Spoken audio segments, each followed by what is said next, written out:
All right, we should be live now, guys. Hello, everyone. How's it going? Welcome to Picking Bones once again. I am your host, Eric Jones, and this is going to be the second part of our video on this book by Manly P. Hall. We're going over the second book in this one, America's Assignment with Destiny. So we'll be going through the second half of this book, and this is really fascinating. It's not a very long book, but it's very dense, and just some really fascinating information in here from prominent occultist writer Manly P. Hall. So we left off talking about the native tribes in America and looking at some of their kind of occult traditions, and how Hall argued that many of their teachings are the same as essentially the other occult teachings from around the world, that these mystery schools are all connected, and these Native American tribes connected just the same. So let's jump now into Columbus and some of the explorers who came over to the New World from Europe.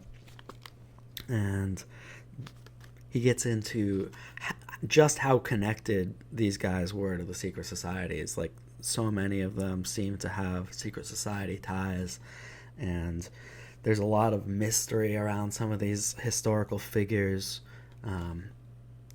So let's take a look here. We start with Christopher Columbus himself.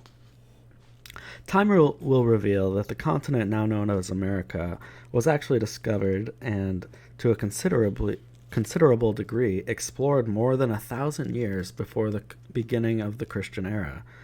The true story was in the keeping of the mystery schools, and passed from them to the secret societies of the medieval world. The esoteric orders of Europe, Asia, and the Near East were in at least irregular communication with the priesthoods of the more advanced Amerindian nations.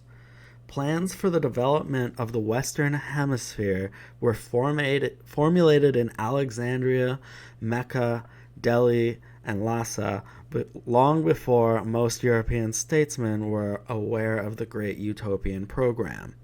The explorers who opened the New World operated from a master plan and were agents of rediscovery rather than discoverers. So he says that, this was all covered up, but there was long-term interaction between the East and the West. And we do know that there does seem to have been more contact before Columbus than we're commonly told. I mean, these days they'll tell you that the Vikings made it first. But when I was in grade school, we didn't even get that. It was like literally the idea that these Europeans came and discovered the New World for the first time. Well, we know factually that we can prove it. We can see their settlements that the Vikings made it to the Americas. Who else did? How extensive were these travels? I don't know, but that's a very interesting topic in itself. Why is it so difficult to ascertain the real name of the man known as Amerigo Vespucci? So he's the man that America is supposed to be named after, although earlier in this book it's suggested that America is actually named after Quetzalcoatl. I believe it's the Peruvian name, Amaru, which is America, Amaruca. But it is, even among like more mainstream historians, there's a lot of details around Amerigo Vespucci that are kind of disputed. He also brings up John Cabot. He says, who was John Cabot, whose life and exploits are but fragments rather than the sober records of a distinguished citizen. Some of these characters, they're very important people in history, and like there are certain details of their life that you think wouldn't be hard to find, but sometimes are with these figures. If these men were who they seem to be, there could be no advantage gained in such elaborate concealment. Like, it seems like some of the truth of these men was purposely covered up. Was Columbus then working, asked Grace A. Fendler, either as an individual or as a chosen representative of secret societies to bring into expression the old utopian ideals and directionalize them across the seas? Campanella, in his Civitas Solis, causes a Genoese sea captain to be the guest of the Grand Master of the Knights Hospitallers. When Columbus, on the occasion of his first landfall, raised the standard of Castile, he also planted a banner of his own, consisting of a green cross on a white field. Was this a device of the Knights Templar? And I can show you that, I believe. It's not important. It just looks like the standard white cross, like white background with the standard Templar cross, except the cross is green instead of red. And then there's some other writing on it. I didn't prep that image beforehand though. So Hall says that the truth is that the admiral cannot be explained without reference to secret societies. He says that Columbus may have been a disciple of or student of the illuminated Raymond Lully, meaning illuminated. He was one of the enlightened ones, one of the cult. He was also involved with the group perpetuating the political convictions of Dante. This is Hall speaking, not me. Dante himself was a member of the Albigensian Church, and he was a friend of Roger Bacon, an associate and advisor to powerful leaders in the ancient order of the Temple, which is the Templars, the Knights Templar, Temple. It says Dante is said to have been an initiate of the esoteric doctrines of the Templars. I don't know if that's accurate or not. Oftentimes, occultists will try to claim characters as their own to give themselves more credibility, greater fame, and sometimes you really have to look into each figure to determine like what is there legitimacy to those claims. I'm just not sure about Dante. I haven't really looked into him much, although I think I've heard Jay Dyer scoff at that idea, and I do respect Jay's opinion a lot. So he says, Columbus made use of ciphers and cryptic allegorical expressions and figures of speech. Columbus, in his cryptic signatures, made use of something resembling a Baconian cipher. Francis Bacon, one of the many things he did in his work was develop an elaborate cipher code to code messages. And it seems that perhaps Columbus used a similar cipher. The secret preparations for the colonizing of the Fortunate Isles, or the Blessed Isles of the West, were in keeping with the Albigenses, the troubadours, and the chivalric orders of knighthood. Although he just speaks of some of these other fellows who he claims were tied up in the secret societies. He mentions Lorenzo the Magnificent, as well as Leonardo da Vinci,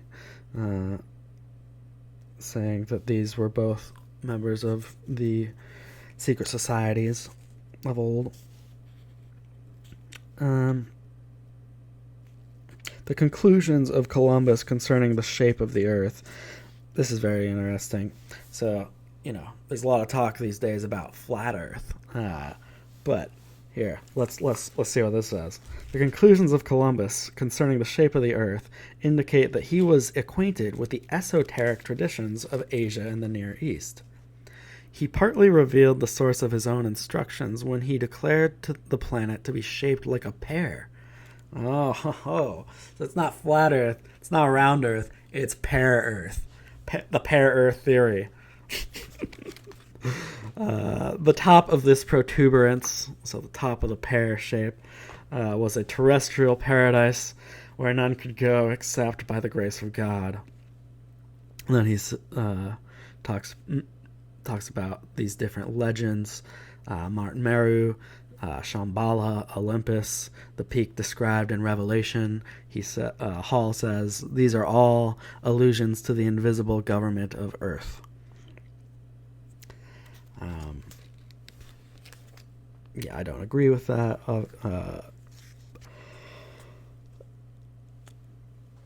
They'll try to claim all these legends are one and the same, and I do think that these legends are related in various ways, but they go too far with just claiming everything as their own. The Masons do.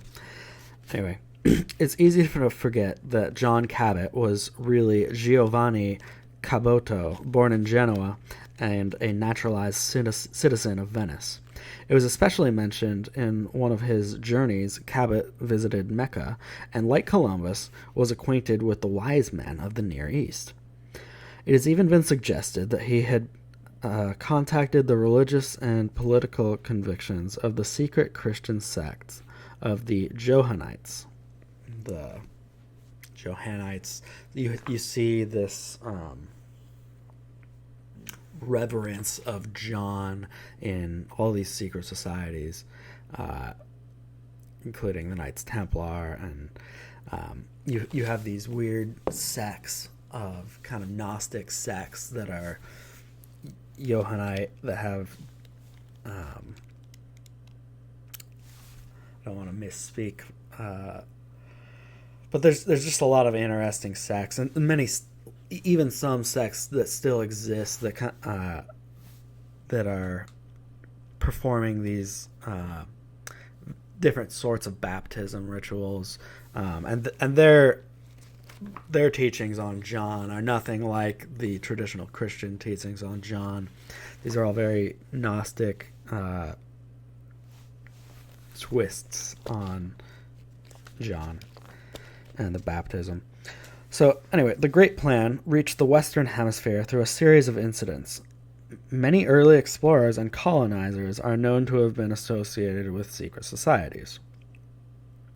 Some of the colonizers were probably unaware of the parts they were playing, and the settlements which they founded remained for generations without the strength or secrecy to advance ideological programs. The work then, as always, was in the hands of a few initiated leaders. So he's saying, the majority of the people that came over to the colonies were not a part of this plan, but there were, all along the way throughout history, these secret societies working behind the scenes and trying to manipulate the direction of the new American society. The political intrigues which Queen Elizabeth had inherited from Henry VIII plagued Her Majesty's advisors throughout her long reign. Henry had rebelled against the papacy, ousted its clergy, closed the monastic houses, confiscated its properties, and established the Church of England. So these secret societies are very opportunistic. They don't control all the events of history, but they do have their goals in mind, and they'll hop on the opportunities that present themselves.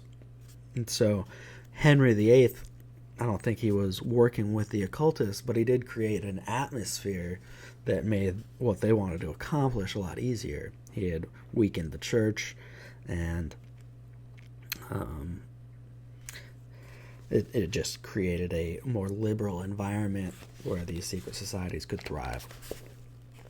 The Spanish ambassador at the court of the Tudors was the moving spirit behind an elaborate program of espionage, and all that he could learn, glean, or deduce was dispatched post-haste to his royal master, the King of Spain. While serving his diplomatic apprenticeship, Bacon had been initiated into the new liberalism represented throughout Europe by secret societies of intellectuals dedicated to civil and religious freedom. The same political considerations apparently also induced him to develop Freemasonry as a further bulwark against the encroachments of the Spanish plot. And that's how it was, like, reading just reading through this, it just kind of comes out of nowhere, and he's like, by the way, yeah, it seems like Francis Bacon is the one who developed Freemasonry. Just because kind of like just a small random little thought in this book. Very interesting. And I'd like to do a video where we just talk about the various theories of where Masonry came from, and we'll talk about some of the different ones and which ones I think are more reasonable and likely. I mean, it seems quite possible to me that Bacon, though, was involved in the development of Masonry, at least into what it was. Masonry changed a lot throughout history. We know it existed for a while before it went public. There's no question that it existed in the decades before that, but just how long before that? Were they truly the descendants of the Knights Templar? I would say yes, and we'll find some more interesting evidence of that coming up. But yeah, Francis Bacon could have very well been involved in, Masonry turning into what it did. So Bacon protected both his cause and his country by acting privately and maturing his schemes within the hallowed walls of the Inns of Court. There, in the sanctuary of the martyred Templars, who had earlier felt the full weight of ecclesiastical displeasure, he labored industriously to fashion wings for the white horse of Britain. So, Manly P. Hall has a real hard-on for Francis Bacon and all of these guys. He's always going on in his book about how these guys deserve more respect and should be revered more, and hopefully one day they will be. But let's take a look at the Inns of Court. This is something that I definitely need to study in more depth. It's very interesting. There are these four inns. Got Gray's Inn, Lincoln's Inn, the Inner Temple, and the Middle Temple. You see here the Temple Church. This is all these inns are kind of focused around the Temple Church, which was this church built by the Knights Templar as their English headquarters. If you look at the Inner Temple section here, it mentions here that the temple originally takes its name from the Knights Templar, blah, yada yada. The land, though, is eventually transferred to the Knights Hospitaller. So if you remember, if you've watched my very first video, we talked some about this book, Born in Blood, which is basically about how the Knights Templar went underground and turned into Freemasonry over time. But it starts out talking about the present revolts, where the people seem to be targeting the Knights Hospitaller in these peasant revolts, and it was really, really unclear to the authorities why that was happening. But it seems like it was kind of the Knights Templar taking revenge on the Knights Hospitaller, kind of because the Hospitallers had been given all of the Templar wealth when they were suppressed. So you've got these different weird esoteric knighthoods, knightly orders that have, and secret societies that all have their own conflicts going on. But I thought that was super interesting because I had known about the peasant revolts, but I didn't really realize that this is just how important this was to the Templars, and how important this is just to Britain and a history.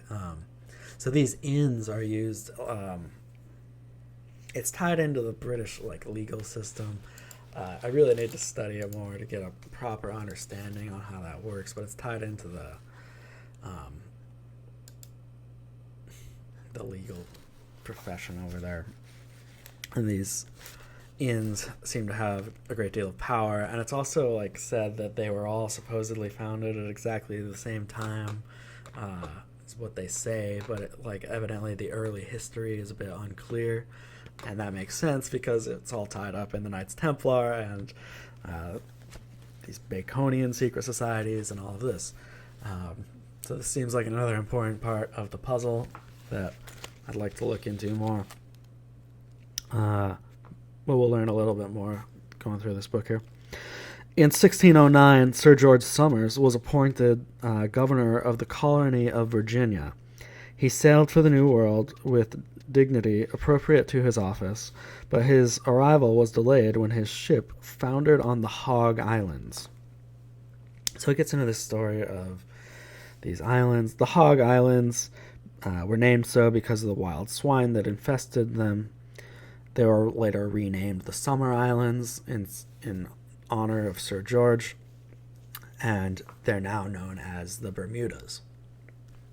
So there was a coin, though, that was the Somers Island shilling, and on the shilling there was a wild boar on one side and a ship on the other. It says, the wild boar on this coinage carries the definite impression of being a heraldic device. It is identical in drawing with the crest of Lord Bacon, even to the jaunty curl of its porcine tail. Let me bring up this image for you.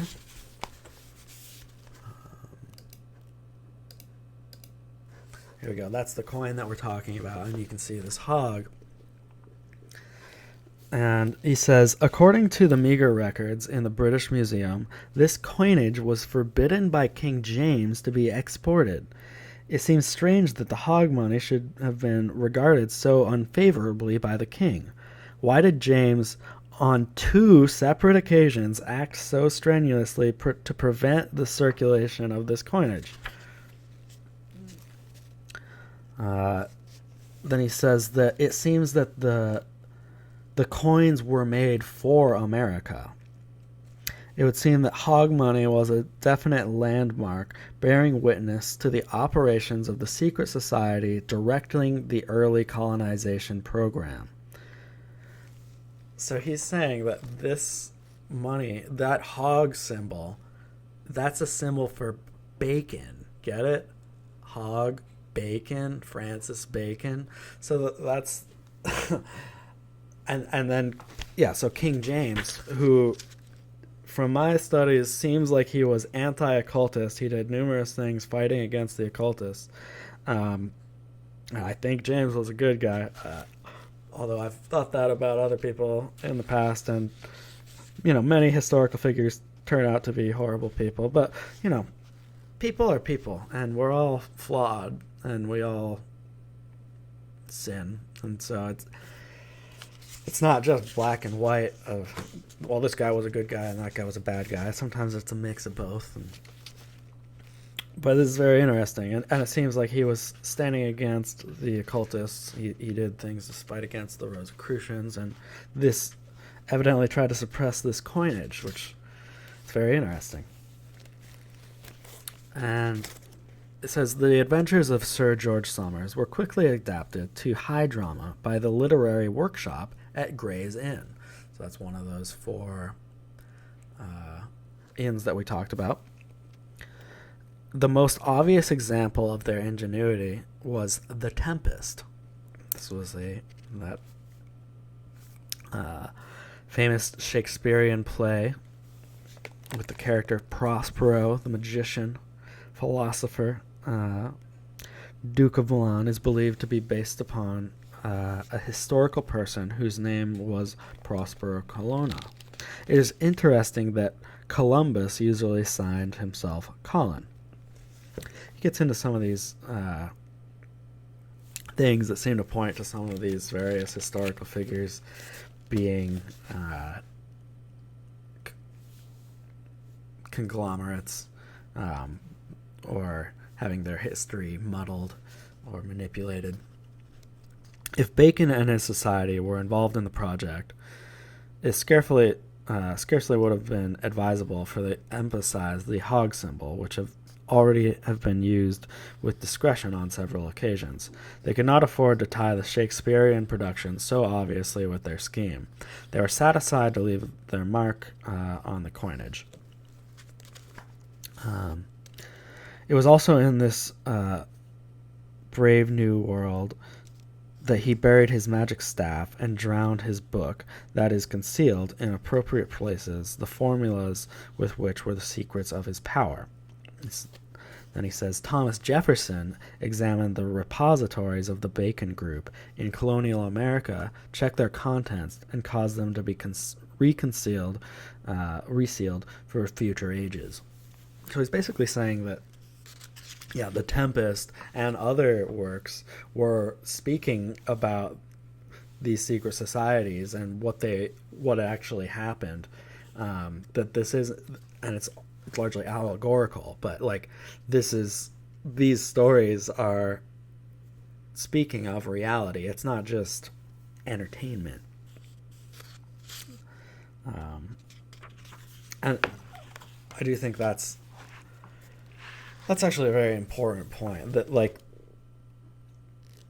Bacon seems to have been tied up with a lot of these writers, even whether Francis Bacon was Shakespeare, like, or whether they worked together or what.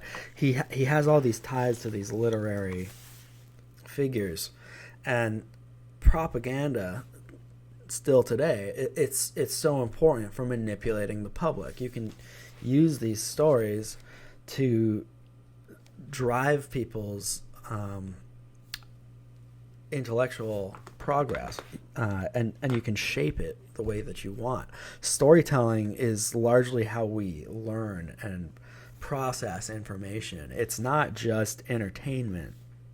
And so these master manipulators who are working to shape society, storytelling is a big part of that, not just through propaganda, but through the stories that they tell us about history, about what's happening. They have to create a narrative that we'll accept, that makes sense for us to buy into a false telling of what has happened. So it's all about storytelling. So we're taught that the monarchs were these horrible, oppressive figures, and that all these revolutionaries who then come along are the heroes of the story. They saved us from the tyranny of the monarchs.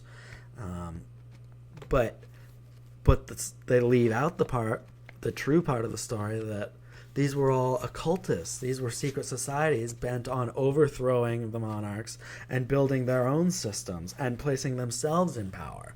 Like, this isn't... It's a false story that we've been taught of history. And we don't focus on, like, well, what about all the Freemasons involved in the creation of America? No, that's the real story. Like, we need to look at that and what's actually going on. But they present themselves as these grand heroes, just fighting for the freedoms of man. It's storytelling, all of it. The propaganda through Shakespeare and Hollywood today is a different part of it, but like, we're also experiencing just real life stories that manipulate our perception of reality. So anyway, this is what I was talking about with how he like really wishes these guys would be celebrated more. Will the day come when, dropping such feeble names as Troy and Syracuse, the people of the great republic will give the august and immortal name of Bacon to one of their splendid cities? So yeah, maybe one day they'll like rename one of our cities Baconia. I don't know. Sir Walter Raleigh, a distinguished member of the Baconian Circle, made the mistake of confiding his plans for the South American expedition to the king. And James, who was to blame for the whole sorry business, promised Gondomar that Raleigh would be publicly executed. So, yeah, this occultist asshole, spoke to the wrong guy. James, and he paid for it. I mean, that sounds pretty good to me. I'd like to learn more about that figure and what all happened there, but to me, that just sounds great. We learned incidentally from one of Bacon's apothegms that soon after he became Lord Keeper, which was shortly before Lord Rayleigh sailed. The two had a conversation at Gray's Inn. So these inns keep coming up. It's where Francis Bacon did a lot of his work in this old Templar sanctuary. Benjamin Disraeli gave some attention to that extraordinary volume, The History of the World, which Sir Walter Raleigh is supposed to have written during his confinement at the Tower of London. He suggests that he must have had considerable assistance from other writers. Hall argues that he didn't write this himself. He must have had help from other occultists. Bacon visited him during his imprisonment, and the friendship between the two men was sufficiently founded upon previous efforts. So these guys, this was another one of Bacon's guys, pretty clearly. It says Bacon became a member of the Virginia Company in 1609. I will point out, if you don't know, Virginia is named after Queen Elizabeth, who was said to have been the everlasting virgin. So Virginia is named after Elizabeth. Elizabeth, we already know, was friendly to the occultists. She had John Dee in her court, among other things. So it's interesting how Virginia plays in. And he says basically that Bacon becomes a member of the Virginia Company, and he's very tied up in what's going on in Virginia.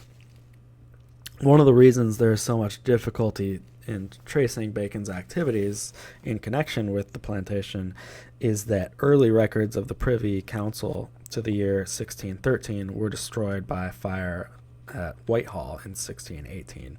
So he's saying he was very involved, but a lot of the records got destroyed.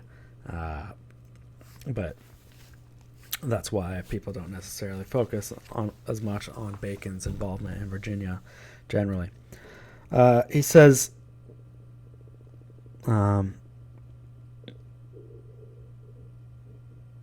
this conflict was the real source of the Revolution of 1775, which resulted in the complete independence of the American colonies.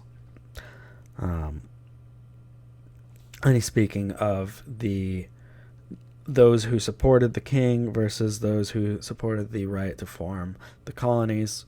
And this is all tied up in this Virginia Company's kind of dispute, which Bacon was tied up in.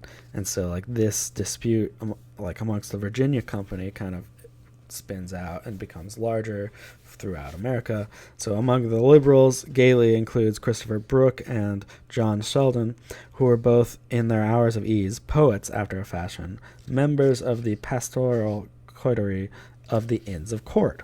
So more of these writers at the Inns of Court. He was also intimate with Shakespeare's fellow dramaticists Johnson and Drayton, and his epic dramatic admirer, Davies of Hereford. So he had all these ties up with prominent writers.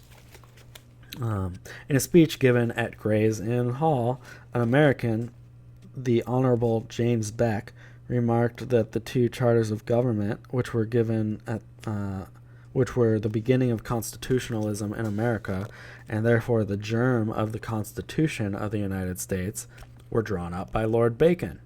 He added that Bacon, the immortal treasurer of Gray's Inn, visioned the future and predicted the growth of America.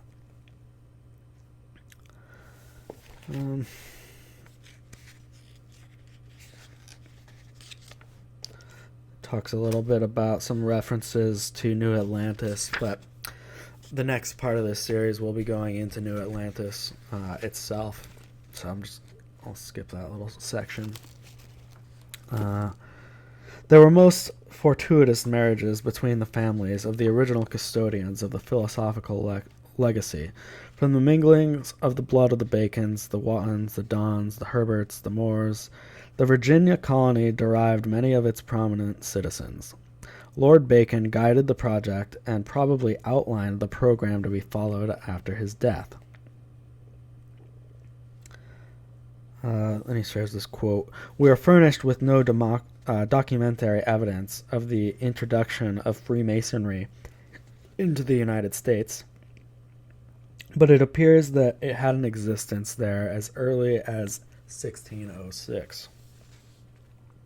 There is much to indicate that the period of Bacon, who was the beginning of a secret floor work, an idea that afterwards imperfectly understood, was welded to the operative or guild system and became the curious Anderson and Des Glaciers mixture of 1723.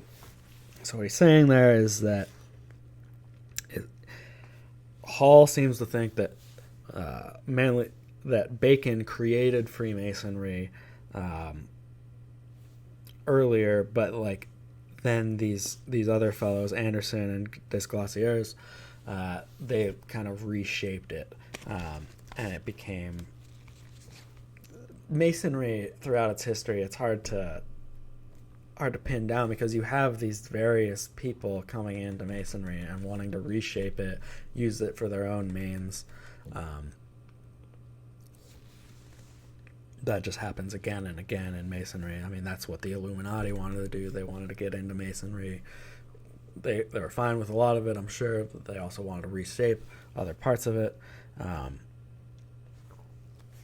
for their own goals. So you've always got like individual interests. You've got different cults, different secret societies. All these people, like, it's such a mess trying to sort out all this stuff.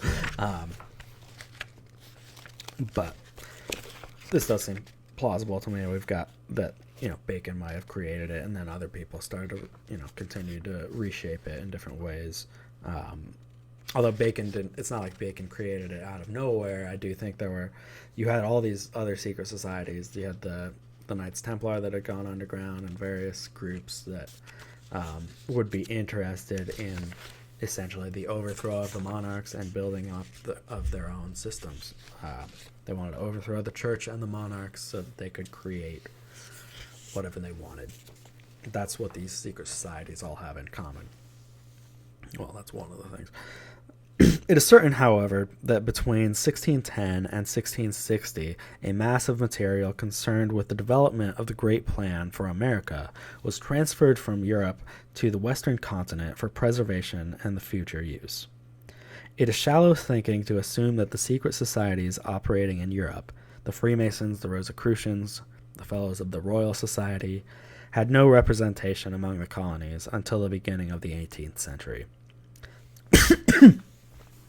The confusion is not due to the lack of such activity, but the inadequacy of the records. I completely agree with that. It's super obvious that these secret societies were tied up in everything in early America. It's super obvious to anyone that studies this stuff out at all,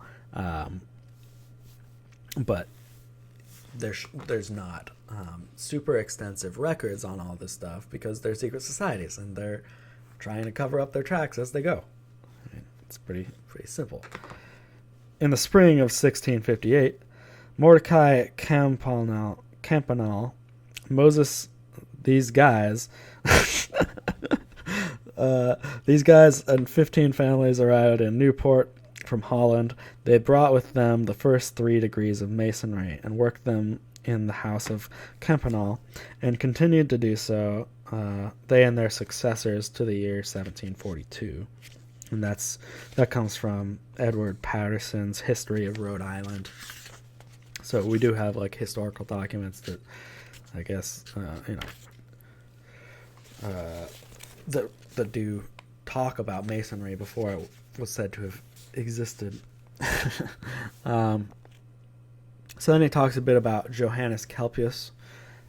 He says it's claimed that the Rosicrucians, or possibly other initiate orders of Europe, established themselves in in the American colonies during the closing years of the 17th century.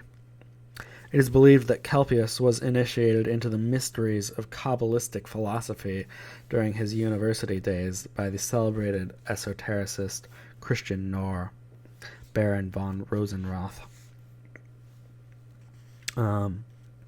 Kelpius goes on to form the Society of the Woman in the Wilderness. Says the brethren became known as the Hermits of the Ridge and combined their spiritual ministrations with horoscopy, magic, divination, and healing. So these guys were not your standard Christians. They had a lot of occult practices going on. Kelpius, writing in 1699, explained the origins and doctrines of his order. He says the pietists were conscientious objectors to the corruption existing in organized theologies. Their reforms were accompanied by ecstasies, revelations, inspirations, illuminations, inspeakings, prophecies, apparitions, changing of minds, transfigurations, translations of bodies, fastings. He goes on. And then he says it's difficult to conceal that the Rosicrucians, as they were known through their original document, would lay claim to such procedures. Don't need to keep going through too much of this section. He's essentially arguing that Kelpius did bring over a lot of occult material, alchemy, alchemical ideas, but that he probably wasn't a Rosicrucian, is essentially what he argues. And Kelpius was kind of a descendant of Jacob Boehme, who we talked about earlier in this series, when we were talking about John Dee and some of these figures. So now we're going to get into the American Revolutionary period. And it says, no study of the descent of the adept tradition through the Baconian group would be complete without reference to The Life and Adventures of Common Sense, which was published in 1769 and described as a historical allegory. Now, I would like to read through this book. Like, this one sounds really interesting. And it's this supposed historical allegory, but it's got all sort of coded language, and it's very clearly speaking about Bacon and the work of these secret societies. In the text, Bacon seems to appear personified under the pseudonym Wisdom. Bacon seems like he was the top occultist of his time, and wisdom. We know that how these secret societies worship wisdom, illumination. It's all about that. So to give him the code name Wisdom, that's quite a name to give him. It seems very fitting, considering their philosophies. He actually gives page numbers, Hall does, for this reference, which is just so rare for a Mason to do, to like give you like a full reference to where to find something. It's great. Refreshing. But anyways, it was a few summers ago that Genius, Humor, and myself, so Genius and Humor, these are two of the code names, and myself took this same magistrate along with us to pass some days at the foot of a certain hill called Parnassus, where we have a small habitation which we hold of the ladies of the manor, who are 9 maiden sisters. Then, Hall speaking says, it would be difficult to ignore this obvious reference to the Lodge of 9 Sisters and all that it implies. Indeed, it is difficult to read that and think that it's speaking of anything other than that. And the Lodge of 9 Sisters, it's right here.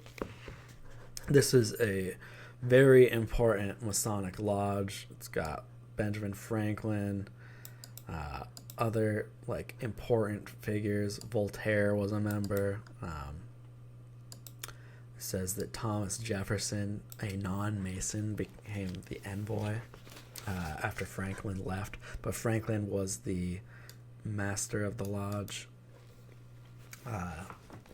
Very interesting. This is a super important Masonic lodge of the time. But this book is speaking of it before it exists.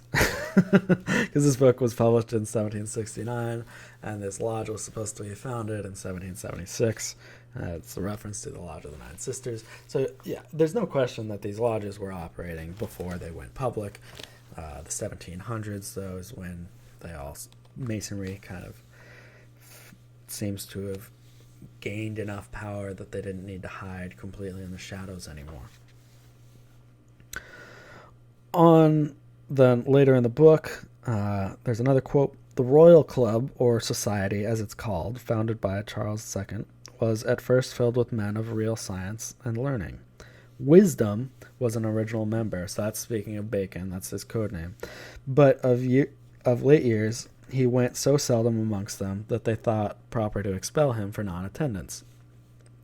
After the expulsion of Wisdom, Genius was desirous of being chosen into this society. And then he goes on to say that he says, obviously, Genius in this case represents Elias Ashmole. Wisdom, of course, was Bacon, who originated the entire project of the Royal Society. The Royal Society is kind of the science propaganda arm of the mystery schools. Been very influential in pushing evolutionary theory and dogma. And Bacon's tied up in with these occultists are all tied up in it. Of course, Elias Ashmole, we mentioned him also when talking about John Dee. He's another figure I really need to look into more. Seems like he is the guy who wrote the 3 degrees for the Blue Lodge Masonry. So, the creation of Masonry, and it's super messy, but it's not like one person or group of people just came together and were just like, here it is. It's super messy to sort out. And you have all these different figures coming in and like playing a part in shaping it into what we have now. An unknown man under the pseudonym of Junius wrote as a man personally outraged. He defended the freedom of the press, attacked taxation without representation, and was a vigorous and belligerent champion of human rights. There can be no doubt that his pen advanced the cause of the American Revolution and created sympathy from European politicians. It is not remarkable that the letters of Junius gave inspiration and comfort to the cause of American independence. They were widely read in the colonies. He speaks about this. He also mentions this other book called The Story of the Learned Pig. In one of its incarnations in this story, the hog claimed to have written the plays attributed to Shakespeare. The editor of the pig's narrative signed himself Transmigratus. Early editions of the letters of Junius are ornamented with curious vignettes, which may be described as landmarks of a French secret society. The first edition of certain of Voltaire's writings are similarly adorned. Voltaire, as we know, he was a member of this the House of Nine Sisters, this Masonic lodge. Voltaire was definitely a Mason. So you have these different stories and political writings, some of which are created by these occultists, to either manipulate the public or to just kind of talk about what's going on for those that are in the know. That story of the learned pig sounds very interesting. It could just be them kind of saying Shakespeare is Bacon's propaganda to anyone who's able to read between the lines. What's going on with that? And then you have these letters of Junius that seem that they may have being written by these secret societies to influence the public. They were trying to get the public to buy into their philosophies, to go along with this, to overthrow the monarchs, and so that they could take power. But they had to get the public to, buy into what they were doing. This through storytelling. The esoteric side of the rites and symbols was so impressive to scholarly minds, and the Masons regarded themselves as the responsible custodians of a vast project dedicated by earlier adepts to the emancipation of humanity from ignorance and tyranny. The Lodge of Nine Sisters, guided by the impressive scholarship of Court of de Giblin, was the most philosophical, mystical, and esoteric of the French lodges. So he's saying it's the most important one. Lafayette was, of course, involved, and in 1785, the Marquise also joined the Egyptian Masonry of Cagliostro. So Lafayette de Marquise, another important figure during this revolutionary period, tied up in this lodge as well, and that the Egyptian Masonry of Cagliostro, that's the Rite of Memphis Mizram. You may have heard of that. That's another one of the branch of Freemasonry that you can pursue after the Blue Lodge degrees, and that is the Rite of Masonry that has 99 degrees in it.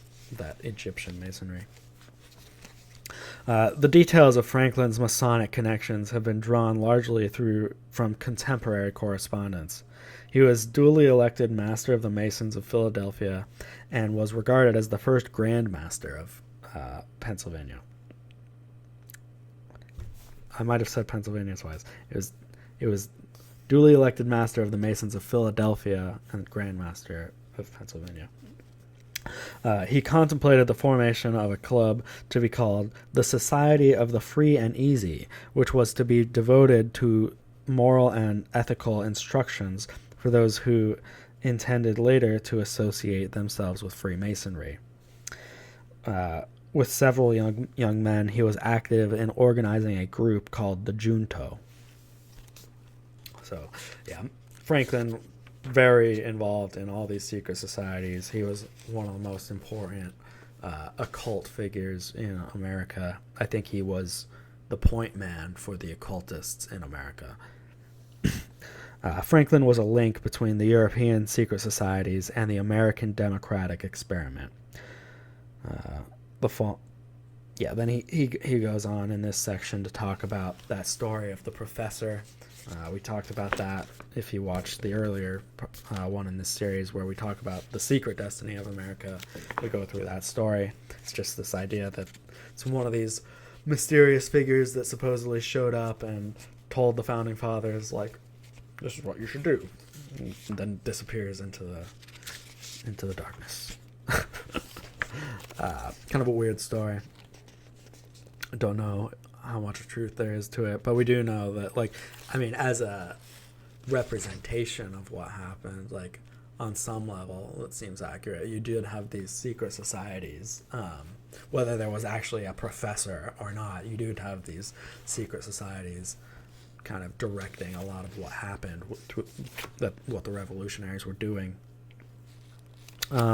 Says the Marquise revisited America in 1784, called upon General Washington at Mount Vernon, and on this occasion presented Washington with a beautiful white satin apron, elaborately embroidered with Masonic emblems in red, white, and blue, the handworks of Madame the Marquise de Lafayette. Washington wore this apron when he was present at the Masonic ceremony on the occasion of the laying of the cornerstone of the District of Columbia. So that is, Washington's Masonic apron. Now, according to when I was in Philadelphia, according to the tour guide there, the Mason tour guide, he said that the Masons all would pick out their own aprons, so the symbols. So that gave me the impression that Washington would have designed that apron himself. But if this is accurate, then this was a gift to him. So, and Washington's a figure that seems like he wasn't as tied up in the occult aspects of what was going on as some of the other figures, like the Marquis de Lafayette and Franklin.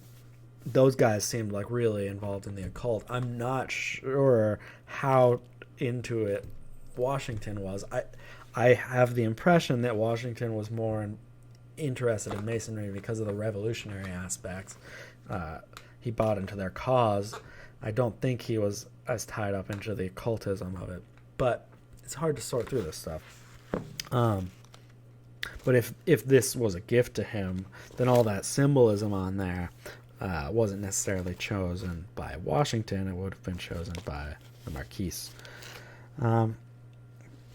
So later in this series, I'd like to take a deeper look at Washington. We'll see what we can piece together on him and just how involved in the Masons he was.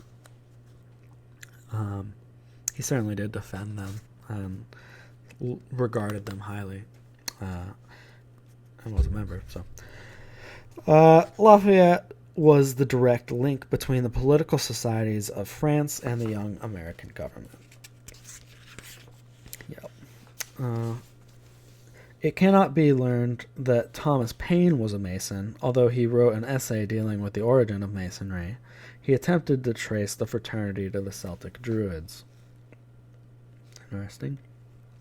It is believed that the Boston Tea Party was arranged around a chowder supper at the home of the Bradley brothers, who were Masons, and that the mother Bradley, who kept the water hot so that they could wash off their disguises after they got back. Who were these Mohawks, sons of liberty in paint and gear? Asked Madison C. Peters. Freemasons, members of St. Andrew's Lodge, led by the junior warden, Paul Revere. So many of these figures were Masonic, and like these events, the Boston Tea Party, it was just a Masonic plan, like that to push America towards war. This is all directed by the Masons and these other secret societies. He says, it is believed that Thomas Jefferson became a Mason in France. Of the 56 signers of the Declaration of Independence, nearly 50 were Masons. Only one is known with certainty not to have been a member of the order. And I don't know if Jefferson was a Mason or not. It seems clear to me that he has a lot of esoteric knowledge, and he was tied up with these groups and knew a lot about it, though. I definitely think he was, if not a Mason, a member of another secret society. He was involved in this stuff. And yeah, as was almost everyone who signed the Constitution. The early colonization. Then he gets into, in kind of this last section here, he gets into some of the Latin American revolutionaries, and many of them were also Masons. The early colonization of Latin America was dominated by the Spaniards, so we should examine the secret societies in Spain. It's true, okay. The secret society, which was then led by Padilla, was suppressed but not destroyed. So the Spanish secret society reappeared in 1821 as the Comuneros. Yes, the Confederation of Communists, a group dedicated to overthrow of the Spanish monarchy.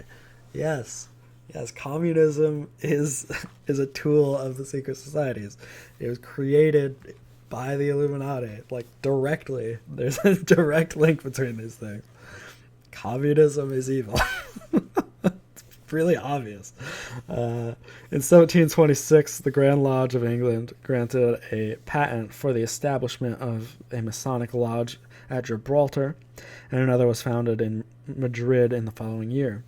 The Inquisition, which still exercised considerable power, persecuted the order so diligently that the Spanish Masons were forced to adopt an elaborate program of secrecy. The lodges, however, found temporary liberty and considerable opportunity for political activity during the confusion caused by the Napoleonic Wars. The Grand Orient of Madrid was in secret correspondence with those French lodges, which were taking so large a part in the conditioning of the people of France. Let me read that one again. The Grand Orient of Madrid was in secret correspondence with those French lodges, which were taking so large a part in the conditioning of the people of France. They were manipulating the people. They were trying to convince them to buy into their bullshit so that they could murder the monarchs and take power for themselves. It's very simple. It's all out there if you just care. Liberté, égalité, fraternité. These are not beautiful concepts that we should celebrate. These are Masonic terms. This is a twisting of every one of these ideas. These ideas themselves, they are good. I don't have a problem with any of those things, but the Masonic conception of these things, I do have a big problem with. These people, they put these things above anything else, and there are better, more important values than that. Duty and honor. These are more important than your freedom to do whatever you want. Many prominent Latin Americans of the period of the Revolution were educated in Europe or were in contact with enthusiasts returning to their homeland, indoctrinated with the means and ends of the French revolutions. He says there are persistent reports that the secret societies of the Aztecs, Mayas, and Incas continued long after their conquest, guarded by those reticent aborigines who refused to renounce their ancient cultural institutions. Although it may be difficult to trace the rumors, there are elusive reports identifying most of the political reformers of Latin American countries with the fraternities and societies of the Indian tribes. He goes on to say that basically he connects all these different figures to the secret societies and the Masons, including Simon Bolivar. So talks about how he joined the Masonic order when he was traveling in Europe.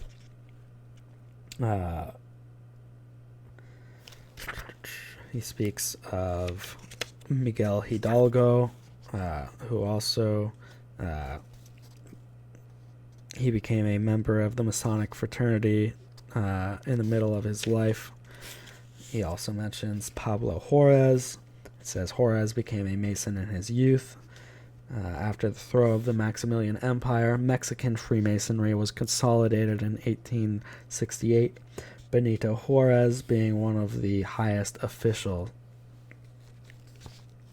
So, all of these revolutionary figures, all over the world, it's always the Masons. It's it's the Masons and the Illuminati and these various secret societies that wanted to overthrow everyone so that they could gradually form their one world government that they're in charge of. Numerous orders, fraternities, and societies and cults have come into existence, many claiming an honorable antiquity. So he talks about how there's a lot of these societies, though, that exist that aren't as connected, that don't have the ancient origins. But he says that they shouldn't hate on them too hard and should respect everybody's religious freedom, essentially. He speaks of this great plan. He says the real esoteric schools still labor towards the goal of the world commonwealth. The plan remains utopian. So yeah, that's the goal. The great plan is to create this one world government system ruled by them, the masters of wisdom, the only ones able to see how society should be run. With the rise of materialism, the secret societies were concealed from the profane. This is a very interesting point. not only by not by any elaborate machinery of their own, but by popular disbelief. There was no such place for sacred institution in minds already dedicated to scientific skepticism. This nonsensical mindset that people have about the way that they treat science and knowledge it's so foolish, and it leads to just retardation, where people they say, oh, there's no way secret societies could have this much power. Everything just works like the way it does. It's all science, man. You're just a science denier if you don't believe in evolution and all these things, all these bullshit systems. And then they just don't even think for themselves. People just stop thinking, and I don't know. I just find this a very interesting point that he makes, that the secret societies don't have to work that hard to conceal themselves, because people are so dumb and they've bought into this false narrative of reality that they've been given, and so they just ignore the reality of the world around them. He says, and this last 10 pages of the book gets pretty painful, because it's just him being like, oh, secret societies are amazing, we are the holders of wisdom and knowledge, and we'll turn the world into our wonderful paradise. Well, yeah. He says, the old adversaries were gone. The power of the church and state to plague the destiny of the average man was broken. He says it is evident that the continued operations of the genuine secret societies make it unwise to describe them or identify their members. Humanity has not yet reached a state of collective security in which leadership beyond the political sphere is unnecessary. He says the landmarks are not obvious to the profane, but years of familiarity with the proportions of the project enable the thoughtful to recognize the systematic unfoldment of the great plan. The truth is more obvious amongst these peoples whose religions acknowledge the existence of an invisible government. This has always been concealed in the descent of the Western mystery religion.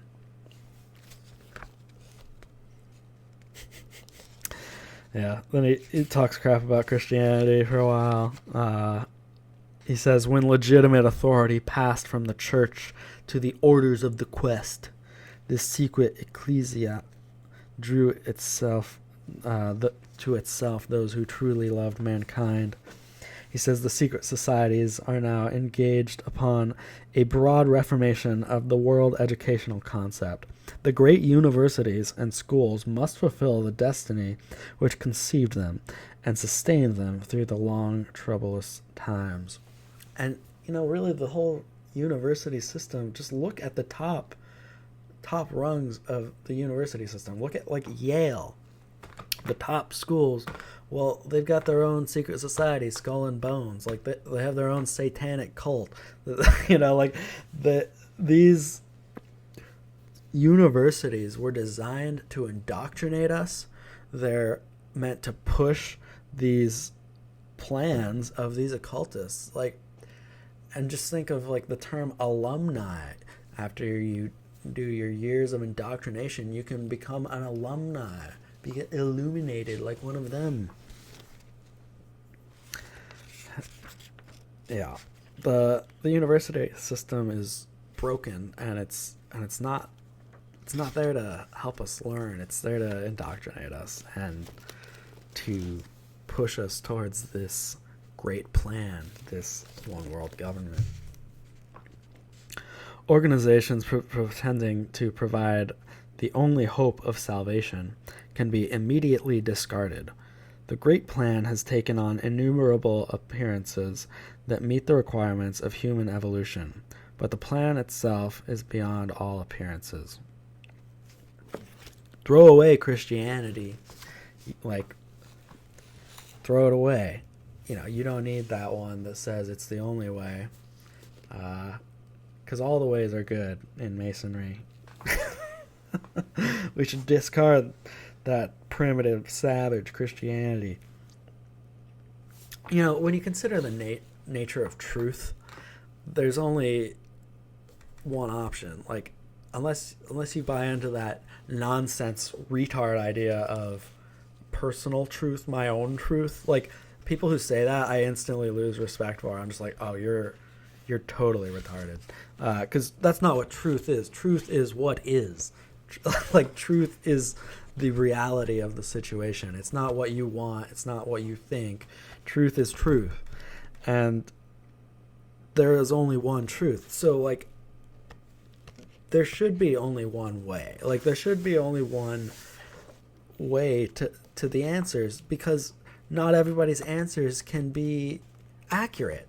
Like, that's just basic, really basic logic. Like, we can't both be right if we say different things. Like, so, like, the whichever group is right, it has to be one of the groups that says we are the only ones that have it right. Like just by the nature of truth. Yeah. So he says that the esoteric tradition will bring the kingdom of heaven to earth. They will create this utopian paradise and bring humanity into its next stage of being. And he ends by saying this: the initiate Jesus, personifying the great plan, declared its simple rule when he said, "He that is not with me is against me." So he's saying, yeah, that anyone who's not with the occultists is against them. But he's doing it by claiming Jesus to be one of their own. Well, he'll, like, you know, condemn Christianity and mock it and, you know, say things about it are irrelevant. He tries to claim Christ as his own. Christ isn't yours. Like, Christ was not an occultist. He was not pushing your great plan. Burn in hell, you mystery school scum. That's what Jesus will do with you. He's not one of you. He's going to punish you for the incredibly evil things you've done throughout history. He that is not with me is against me. Yeah. He that is not with Christ is against him. But these mystery schools have the same philosophy. Well, you know, I know what side I'm going to choose. I choose with Christ and against the mystery schools. So I thought that was a really interesting book to go through. A lot of fascinating material in there. A lot of stuff to dig into further in more videos, more research. But yeah, I think that's what we're doing. That's it for today, guys. I want to say happy Thanksgiving to y'all. I was thinking last night about thankfulness, which is not, I don't typically actually reflect on, like, what am I thankful for this year every Thanksgiving. I find that kind of cheesy, but, like, I just got thinking about it last night, and one of the things that I am most thankful for is just all of you. Thank you so much for watching. It's really amazing to be able to put out this content and start to build this community with you guys, and I'm excited to see how far we can get, what this turns into, where this path leads. So thank you all, and I hope you have a great day. Enjoy the holidays, and we'll see you next time.